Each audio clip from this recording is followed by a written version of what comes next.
Welcome back, everyone. Pal Pondra Weather here. We are in the cusp of a significant severe weather outbreak over the next 4 days. So we're going to dive into the details for you to keep as safe as possible, plus take a look at the rest of the month. And today is my actual birthday. I turned the big 49 today, but we got a lot to cover, folks. So let's really get right to it. Here is the setup as we head into the afternoon. We're going to be watching a significant area of low pressure that's going to start to deepen up there in Colorado. That's going to be swinging into Nebraska. Out ahead of it, you're going to be in a warm sector. We got southwest winds pulling in all that warm, soupy air mass. Then we have a warm front that's going to be draped across Kansas, heading into Nebraska. That's going to be lifting northeast as this low pressure system also deepens, and that will continue to amplify and strengthen as we get deeper into the day, into the overnight time frame. You can see the vorticity really starting to wind up there as we head into Thursday night, into Friday morning, and then going into Friday afternoon. Things start to get really active as we head into Kansas and Missouri, and the first system moves out into Iowa, and then we have yet another system, even a possibly more significant system that will be trailing back behind this one. So if we break down the details for you, here's where we stand, and the Storm Prediction Center does in fact have that enhanced risk highlighted across that boundary where the warm sector, where that dry line is, that could get activated. A lot of potential energy within that atmosphere, so they do have that enhanced risk for those areas into western Kansas,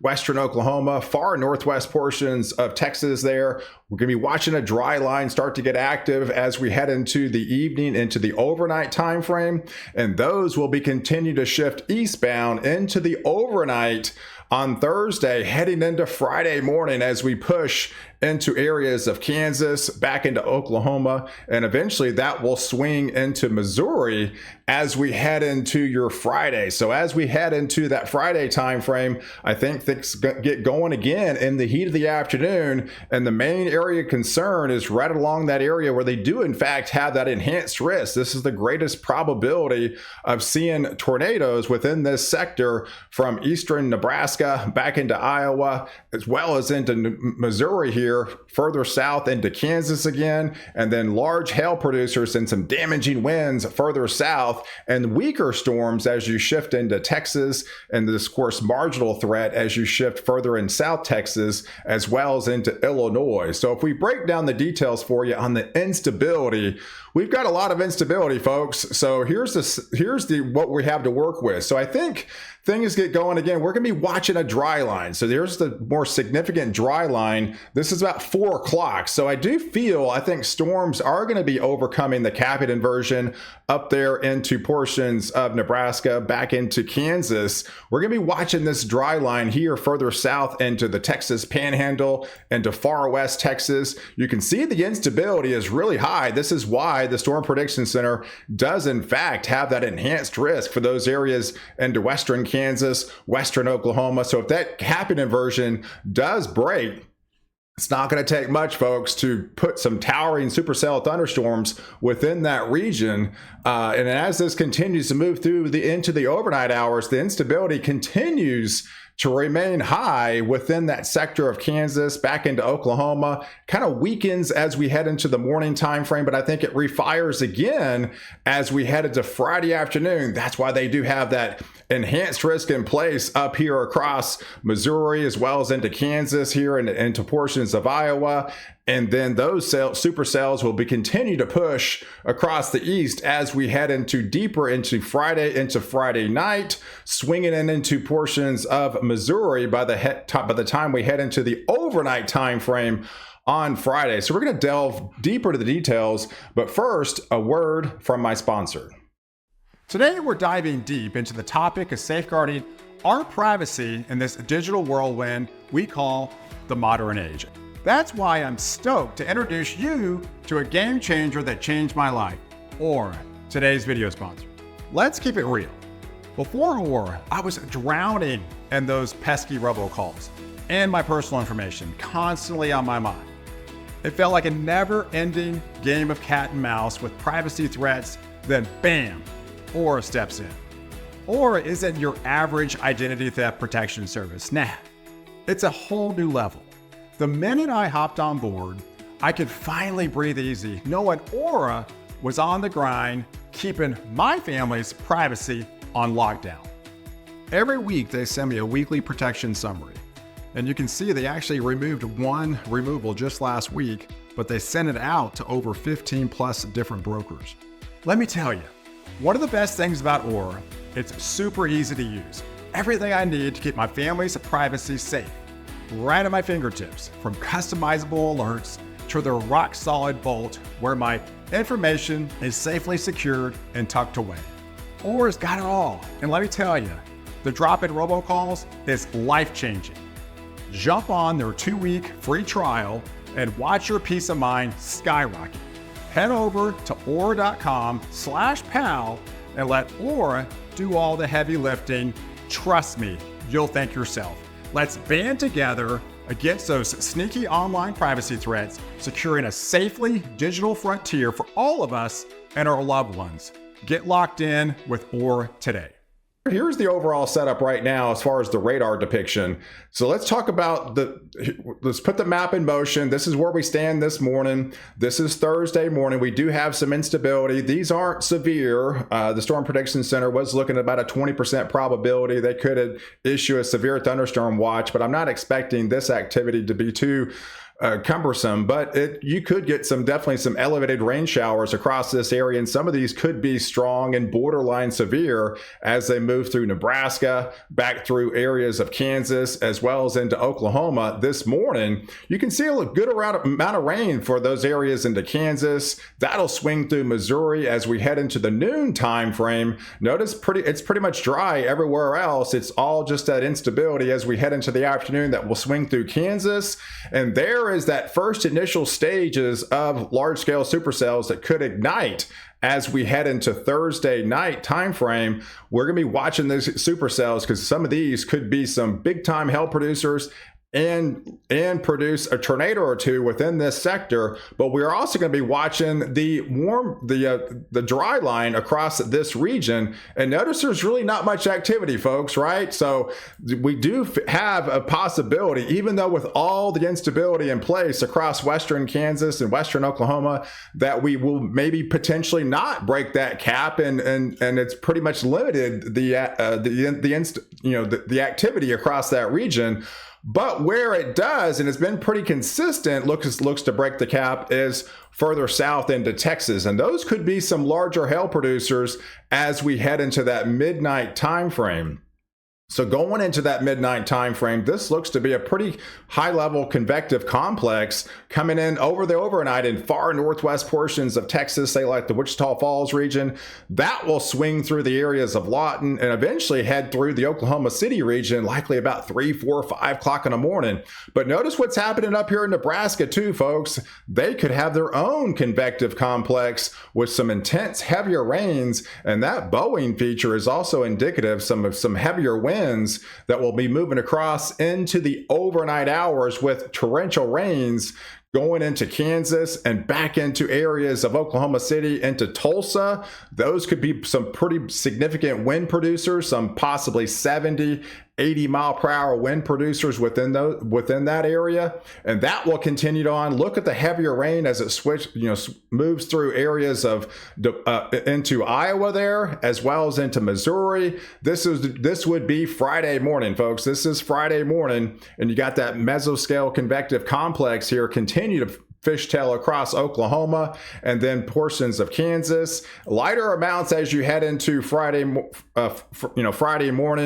Friday afternoon, further south into say Texas, say in the Dallas-Fort Worth area, probably borderline severe if that, but some heavier rains as you shift further south, and that will swing with that first system as it starts to more or less unwind and then reload as we head into the heat of the afternoon, likely east of the I-35 corridor. These will likely turn severe again, far portions of East Texas, back into Arkansas, through in areas of Missouri, as well as into western portions of Illinois. And then some of those storms will swing into Indiana, but I don't think you have to worry about these, as that first system will start to wind down, and we'll be waiting for that second system as we have more of a clearing phase across the midnight time frame on Friday. But look at where the helicity tracks are, folks. That's pretty significant. So yeah, this has been pretty consistent. This is the latest high resolution guidance, has that convective complex blow up across the dry line there in far northwest portions of Texas. These could be some big time hail producers. You can't rule out a tornado or two within this atmosphere into the overnight hours. And then we also have that instability in far northwest portions of Kansas that we have to be concerned about in southern Nebraska, and also areas of southwestern portions of Iowa. This seems to have the greatest lift where they could see some larger hail and some tornadoes, within that sector. But now let's turn to the trough as we head into Saturday. So as we move the needle, that's going to be a little bit more significant, deeper trough injection coming out of the Rockies again. And this is going to go negatively tilted, folks. And as it does, this whole warm sector is basically untapped still. It kind of reloads, if you will. And the problem with this one is it looks to be in the heat of the afternoon. So if everything kind of matches up with the instability, yes, folks, this could turn out to be a little bit more significant event with even possibility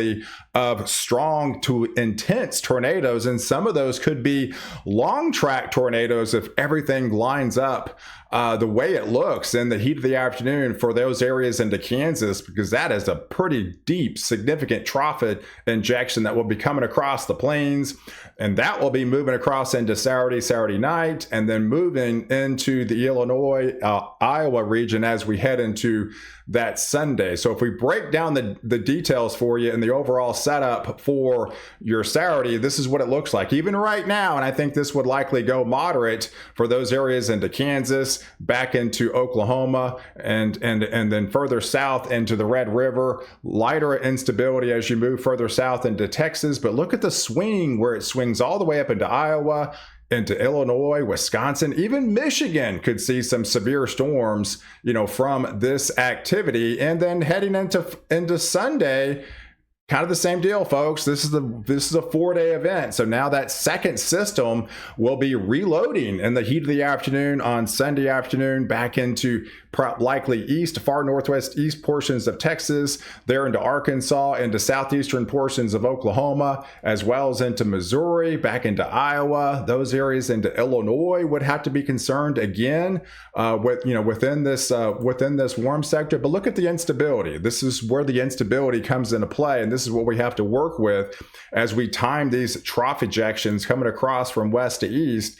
There's the setup as we head into Thursday afternoon, right? So that's a little bit more significant, deep Cape values. This is over 3,000, plenty of energy in the atmosphere. I feel this atmosphere will likely start to overturn. We're going to start to see supercells within this region. We'll have to watch that dry line because there's obviously a lot of instability down here into western Kansas, western Oklahoma, western Texas. So if it does, if any of those supercells are able to pop that capping inversion in place, they would turn severe really quickly. And that's why they do have that enhanced risk in place. But going into Friday morning, Friday afternoon, I think that's where it continues to pick up again in the heat of the afternoon. But look what happens Saturday, folks. That's what happens. Could be the more significant day, especially as we head into, say, peak heating, because now we're talking to more significant Cape values, over 4,000, folks, for those areas into Oklahoma and back into Kansas. And that, if that connects with that low level jet, that could be some intense supercell thunderstorms with firing in all cylinders of very large hail, up to tennis ball, possibly baseball size hail within this sector, and tornadoes. And some of those could turn strong to even violent tornadoes, and some long track tornadoes. We'll definitely be watching this very closely. And Saturday is the day that you have to be really concerned about a significant tornado outbreak within that region. But you can see the instability. It shifts all the way up into Iowa, and that's why they have that risk up into Wisconsin, back into Michigan, because the instability still continues to remain high. So this is a long duration event over a 4-day time frame, and expands a good part of real estate across, really from border to border, right, all the way to the Mexico to Canada. Really, they have risk all the way down in the deep south to Texas, and even a marginal risk, and even further, into the Great Lakes as far as into Michigan. So that's kind of rare to see. You don't actually see that too often. So, but we can move the needle for the rest of the country and see where, this is where we stand as far as the big picture, because it's pretty active across the middle of the country. Notice the dry slot, all the cooler conditions up here across the Ohio Valley and much of the Northeast. You were, cooling down. You're going to be slowly starting to warm up a little bit, but the main instability is obviously in the middle of the country, where those two areas of low pressure